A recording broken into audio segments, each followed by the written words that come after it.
Untuk informasi lebih lengkap dan berita terkait, klik link deskripsi.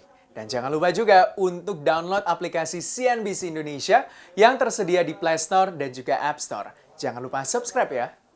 Secara general, apabila dibandingkan dengan tahun lalu, tahun 2019, in general pendapatan kami berkurang lebih dari 50% dibandingkan tahun lalu.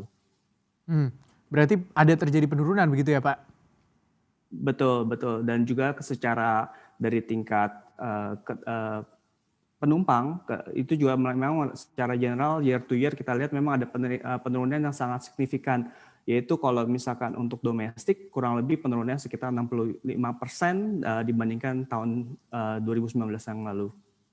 Tapi kalau terkait dengan lini bisnis begitu yang dijalankan oleh Bayu Buana, yang paling banyak terdampak selain mungkin penerbangan domestik, pemesanan hotel atau mungkin paket tur seperti apa Pak penurunannya?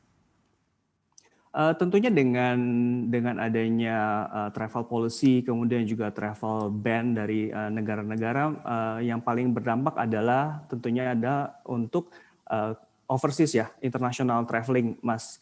Jadi tentunya kami dari pelaku industri tentunya melihat ini yang paling bergerak lebih dulu pastinya adalah dari sisi domestik.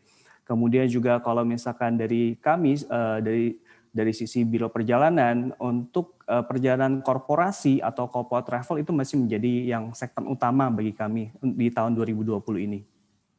Seperti itu. Pak Lim, kalau kita lihat tentunya ya ada beberapa rute-rute juga yang sudah mulai dibuka begitu untuk penerbangan internasional begitu. Apakah sudah ada mulai tanda-tanda kenaikan jumlah penumpang untuk menuju rute sana atau mungkin ada beberapa syarat juga yang harus dipatuhi oleh para calon penumpang? Ya, tentunya ini juga salah satu tugas dari kami untuk mengedukasi dan juga bagaimana traveling smart, juga traveling dengan hati-hati ya, dengan mengikuti protokol kesehatan. Kemudian juga untuk dari sisi destinasi, saat ini memang sudah ada beberapa negara yang sudah welcome untuk Indonesian traveler, seperti contohnya seperti Turki, kemudian juga Maroko. Jadi kami juga mengharapkan ada peningkatan yang cukup signifikan untuk yang international traveling ke negara-negara tersebut, Mas. Terutama juga bagi pelanggan setia kami. Tidak terlupa juga seperti tadi sudah saya jelaskan, yang paling dominan saat ini memang adalah yang domestic traveler.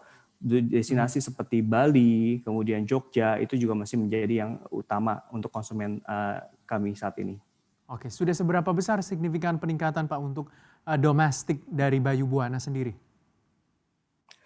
Saat ini memang ada kurang lebih peningkatannya kami cukup positif, Mas, walaupun bisa dibilang tidak sesuai dengan harapan kami. Tentunya kami ingin recovery secepat mungkin, tapi kami confident bahwa peningkatan untuk domestik ini akan terus naik sampai dengan akhir tahun dan juga untuk mungkin di Q1 2021.